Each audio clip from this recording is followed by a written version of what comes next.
આપણે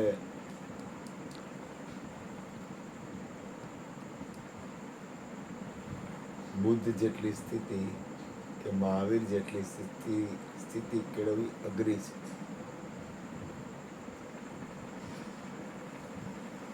કારણ કે એટલી બધી પરાકાષ્ઠાએ જવાથી તમે જેમ આગળ વધો ને એમ તમારેથી પછી બીજી બધી વસ્તુ છૂટતી જાય.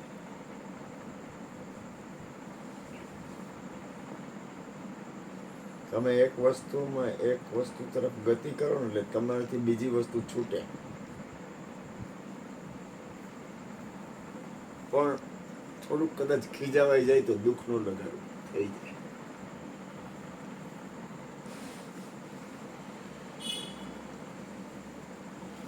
સારા મહાપુરુષો એમ કહે છે, ઓશોનું કે કોકનું વચન છે, નિત્યાનંદ બાપુ કહેતા, ભોગય ન કરો અને ત્યાગય ન કરો, બે ખોટું છે. તમે ત્યાગ કરો ને તો એ ખોટું છે, તમે ભોગ કરો ને તો એ ખોટું છે. બને છે ને એમાં સ્થિતિ કેળવો.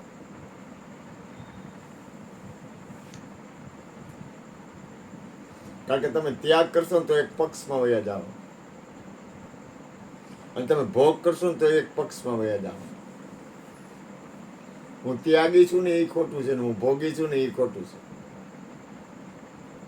લેવલ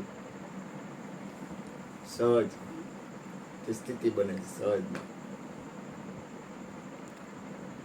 કારણ કે આ એક એની રચના છે, આખું બ્રહ્માંડ એની રચના છે.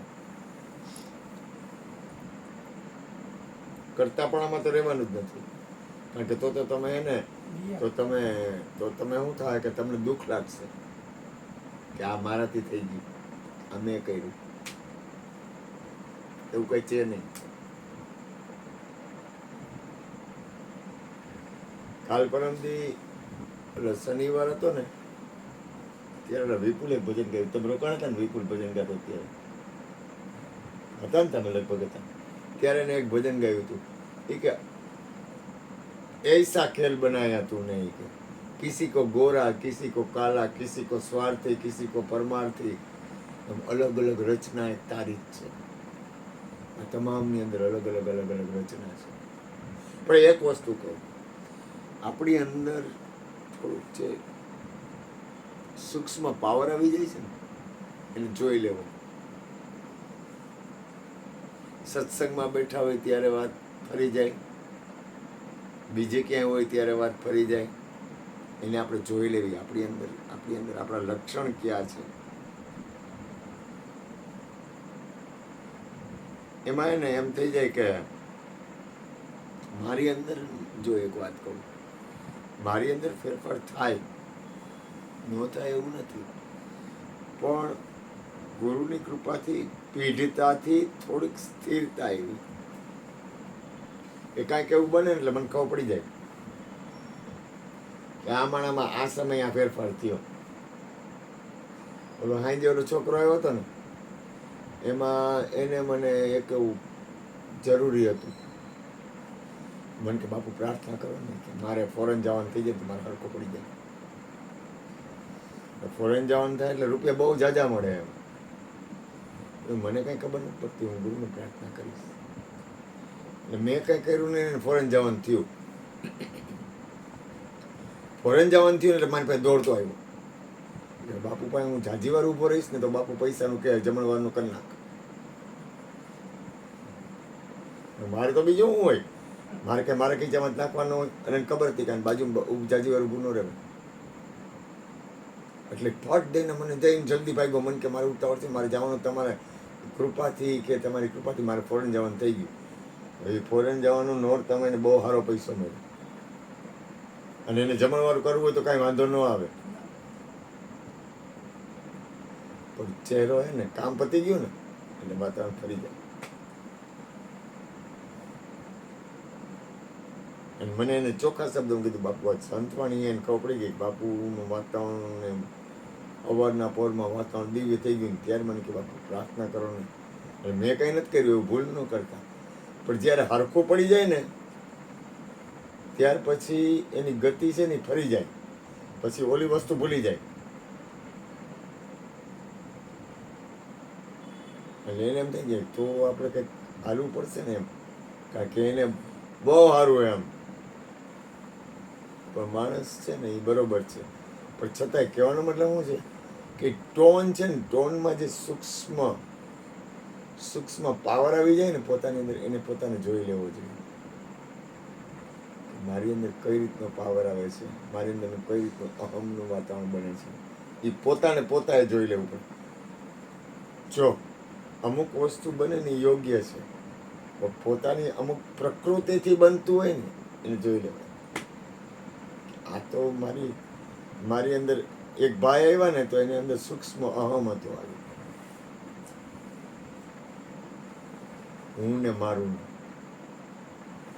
પણ મને ભેદ નથી, હું ભેદ વગરનો થઈ ગયો છું ગુરુ કૃપાથી. એ રીતે મને ભેદ ન આવે.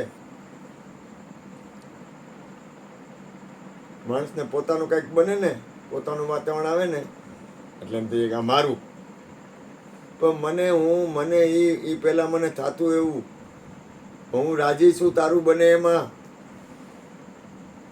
તારું સારું થાય ને એમાં હું રાજી હોઉં, કારણ કે મારી ગતિ એ મારી પ્રકૃતિ હતી ને ફરી ગઈ.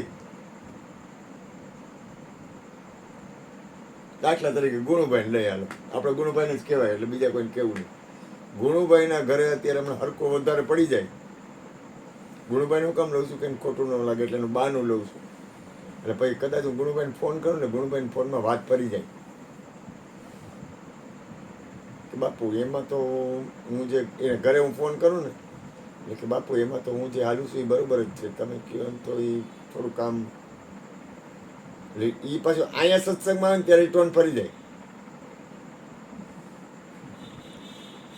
હવે તમે જ્યાં છો અહીંયા આમાં હું એ જોઈને હું રાજી થાવ એમ, કારણ કે હું આ બાજુ જોઈ શકું છું ને આ બાજુ જોઈ શકું છું. મને બધી બાજુ દેખાઈ ગયું એટલે મને ભેદ ન થાય, કારણ કે ધંધો જ આ કરવાનો, પછી હું કરવાનું.